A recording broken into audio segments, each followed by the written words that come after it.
Hoy preparamos esta receta de pan fácil solo con lentejas, saludable, sin gluten, sin huevos, sin horno y en 5 minutos.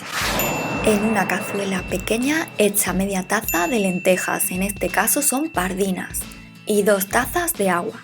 Revisa bien tus lentejas por si vieras restos de tierra o alguna piedrecita. Tapa y deja en remojo toda la noche a temperatura ambiente. Así eliminas antinutrientes y tu pan será más digestivo.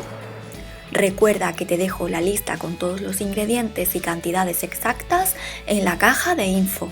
Pasado el tiempo, cuela, enjuaga bajo el chorro del grifo y escurre el exceso de agua. Pasa las lentejas al vaso de la batidora o de la licuadora, vierte 150 ml de agua, añade media cucharadita de sal y para que te quede esponjoso agrega una cucharadita de vinagre de manzana y un cuarto de cucharadita de bicarbonato de sodio.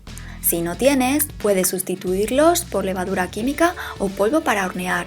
Tritura con la batidora hasta que quede todo mezclado. Te tiene que quedar una textura de papilla. Este pan con lentejas remojadas es muy rápido de hacer, sin harina, sin amasar, sin levadura y con ingredientes baratos que tienes en casa. Además es nutritivo, rico en proteína vegetal y fibra, bajo en calorías y grasas y perfecto si quieres bajar de peso. Coloca un trocito de papel de horno humedecido apto para microondas en un molde también apto para microondas. Engrasa con aceite de oliva para que el pan no se te pegue cuando lo desmoldes. Y suscríbete al canal y deja tu like si te gustan las recetas con lentejas.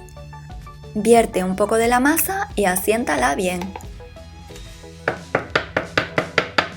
Añade unas semillas de lino o linaza y chía, que son fuentes de ácidos grasos omega 3 y fibra.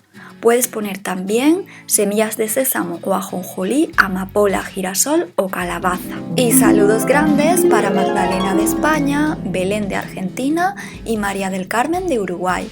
Cuéntame desde dónde me estás mirando y te mando un saludo cariñoso en la próxima receta. Lleva tu molde al microondas y deja cocinar a máxima potencia 4 minutos. Y te comparto 6 recetas con lentejas veganas y saludables por aquí arriba y en la caja de info. Desmolda y déjalo enfriar sobre una rejilla. Puedes acompañarlo con tus platos preferidos o como idea de tostada o sándwich vegano y sin gluten para el desayuno o la merienda, podrías rellenarlo con un poco de aguacate para untar, aderezado con jugo de limón y unos tomates cherry. ¿Y tú? ¿Te animas a probar este delicioso pan? Cuéntamelo en un comentario. ¡Hasta la próxima!